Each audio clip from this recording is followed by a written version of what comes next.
Assalamu alaikum. Welcome to Rahi's Destination, your journey through the beauty of the Quran and Sunnah. Let's walk the path of truth together. এই free message পাঠাও, আজে বাজে কথা পাঠাতে free তো। সারা রাত ঘুম নেই, সারাদিন চোখ, সারাদিন কান, পাশাপাশি শরীর চর্চা বন্ধ হয়ে গেছে।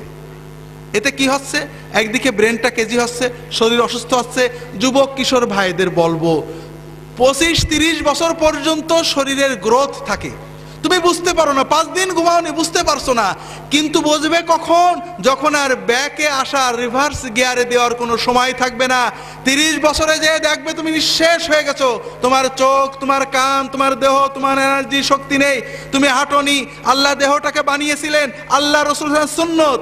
খেলাধুলো করতে হবে, দৌড়াতে হবে, ফুটবল খেলবে, হাডুডু খেলবে, গোল্লা শুট খেলবে, ঘোড়দৌড় করবে, 1-2 ঘন্টা পরিশ্রম করবে, এরপরে ব্রেনের কাজ করবে, নির্দিষ্ট সময় ঘুমাবে।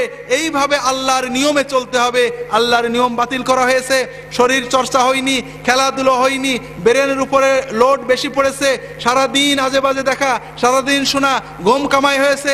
এরপরে খাওয়ার ভিতরে মাশাআল্লাহ তাবারাকাল্লাহ সব ভেজাল এবং বিষাক্ত কেমিক্যাল দিয়ে মুরগি, ফুলানো মুরগি খেয়ে খেয়ে আমরা বড় হচ্ছি, ঠিক না ভাই? তাহলে আমাদের এই ছেলে মেয়েদের ভবিষ্যৎ কি উজ্জ্বল না অন্ধকার? এদেরকে বাঁচাতে হলে কি করতে হবে? বেশি বলার সময় নেই। আপনাদের একটা বিষয়ের প্রতি দৃষ্টি আকর্ষণ করছি। দুনিয়াতে কেউ কি বলে যে আমরা জিনা ব্যভিচারের প্রসার চাই? বলে নাকি? বলে নাকি? অনৈতিকতার প্রসার চাই? বলে নাকি? মাদকতার প্রসার চাই কেউ বলে? যত দল মত, আস্তিক নাস্তিক, ইহুদি নাসারা, মুসলমান, মোল্লা, হুজুর, যেই হোক, কেউ কি বলে নাকি যে আমরা এইগুলো বেশি করুক, দেশে অনৈতিকতা হোক, ব্যভিচার হোক, অ্যাসিড ছড়াক, ইভ টিজিং বাড়ুক? এটা কেউ বলে নাকি? বলে নাকি ভাই? বলে না। সবাই বলে এগুলো দূর করতে হবে, বদলে দাও, ভালো হয়ে যাও, প্রতিজ্ঞা করো আর খারাপ করবো না, সবাই বলবে। কিন্তু এখানে ইসলামী সিস্টেম আর বাণিজ্যিক সাম্রাজ্যবাদীদের সিস্টেমের ভিতরে পার্থক্য আছে। বাণিজ্যিক সাম্রাজ্যবাদীরা, আন্তর্জাতিক বেনিয়ারা, তাদের পদ্ধতি কি? মদ বিক্রি করবে, এটা নাগরিক অধিকার, যে ইচ্ছা মদ খাবে। বিড়ি সিগারেট বিজ্ঞাপন দেবে, বিক্রি করবে, এটা নাগরিক অধিকার, যে চাই খাবে।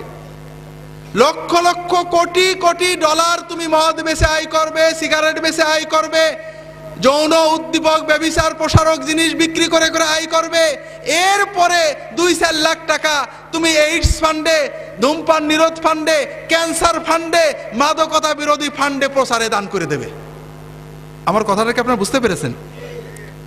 তারা বলবে মদ চালু থাকবে, মদ প্রচার হোক, এটা একটা না মানুষের অধিকার, যে চাই খাবে। মাদকতা প্রচার হোক, এটা হোক সেটা হোক, তবে এগুলো খারাপ, মানুষকে বুঝাতে হবে। কথাটা কি বুঝতে পেরেছেন? এটা হলো তাদের বাণিজ্যিক স্বার্থে কোটি কোটি মানুষের রক্ত চুষে আয় করছে। খুব ভালো করে বুঝুন, ইসলামের নীতি হলো না, মানুষের অধিকার অবশ্যই আছে, যেটা না করলে মানুষের মৌলিক বিষয় লঙ্ঘিত হয় ওটাই হাত দেওয়া যাবে না। কিন্তু মদ না খাইলে কি মানুষের মৌলিক বিষয় লঙ্ঘিত হয় নাকি রে ভাই? বিড়ি না খাইলে কি মানুষের মৌলিক বিষয় লঙ্ঘিত হয় নাকি? ইসলামের কথা, ওদের কথা হলো মেলা চলবে, ছেলে মেয়ে বেহায়া নাচ চলবে, অশ্লীলতা চলবে, কিন্তু বলতে হবে যে তোমরা হেরোইন খাও না, ব্যভিচার করো না, ইভ টিজিং করো না। ছেলে মেয়ে আড্ডা দেবে, অশ্লীল সিনেমা দেখবে, কিন্তু বলতে হবে ইভ টিজিং করো না। ইভ টিজিং বলেন? ইভ টিজিং মানে হলো মেয়েদের উত্ত্যক্ত করা, কোনো মেয়েকে খারাপ বলা। আমরা বলবো সিনেমা চলবে, উত্ত্যক্ত করার ছবি চলবে, ভিলেনদের চিত্র দেখবে, অশ্লীল ছবি দেখবে, নাচ গান দেখবে, মেয়েদের সাথে ফুর্তি করবে, তবে কোনো মেয়েকে তুমি বাজে কথা বলতে পারবে না। হবে নাকি ভাই? এটা তুমি সব করবে, সিনেমায় হিরোইনদের মদ খাওয়া দেখবে, তবে তুমি নিজে কোনো হিরোইন টিরোইন খেও না। হবে নাকি? হাজেরিন, ইসলামের নির্দেশ হলো এই সমস্ত বিষয়ের রুট কজকে বন্ধ করা, অর্থাৎ মাদকতা রোধ করো, মদের প্রসার রোধ করো, মদকে নিষিদ্ধ করো, ধূমপানকে নিষিদ্ধ করো, যেটা অশ্লীলতা ছড়া এগুলো নিষিদ্ধ করো। সমাজের আমাদের যুবক কিশোরেরা তাদের রক্তের উন্মাদনায়, রক্তের মাদকতায় যেন ওর ভিতরে ঢুকে না পড়ে, কারণ একবার ঢুকে পড়লে বেরিয়ে আসা তাদের জন্য কঠিন হয়ে যাবে, ঠিক না ভাই? আমি আপনাদের অনুরোধ করব, যারা সমাজের নেতৃস্থানীয় আছেন, আল্লাহর হস্তে বলছি, একদিন আল্লাহর কাঠগড়ায় আমাদের দাঁড়াতে হবে।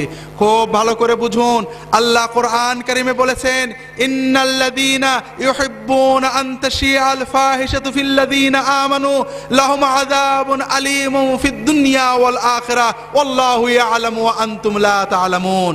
যারা ভালোবাসে, পছন্দ করে যে মুসলিম সমাজে, মুসলমানদের ভিতরে অশ্লীলতা, বেহায়াপনা ছড়িয়ে পড়ুক, প্রসারিত হোক, তাদের জন্য দুনিয়ার জীবনে রয়েছে যন্ত্রণাদায়ক শাস্তি এবং আখিরাতে রয়েছে যন্ত্রণাদায়ক শাস্তি। আর আল্লাহ জানেন, তোমরা জানো না।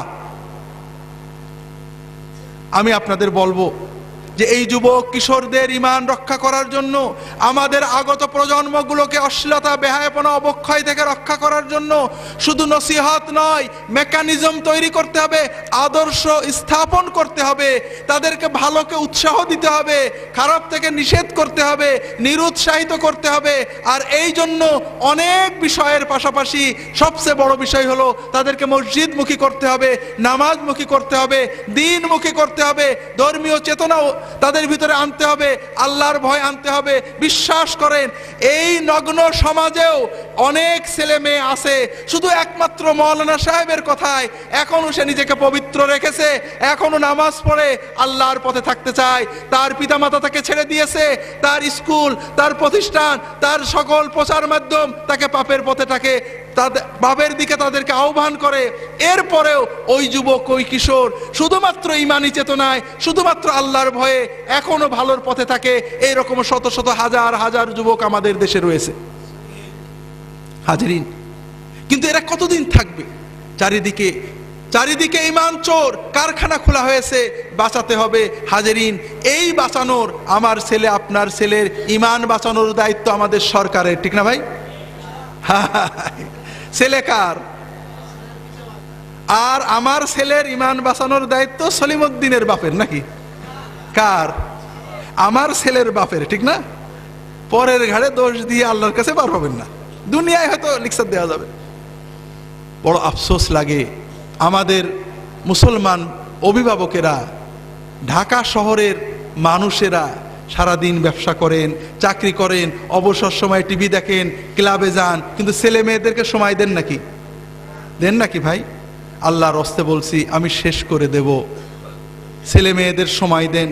আপনার টাকা, আপনার বাড়ি, আপনার গাড়ি, আপনার সোসাইটি, আপনার বাণিজ্য, আপনার রাজনীতি, সবচেয়ে বড় হলো আপনার সন্তান।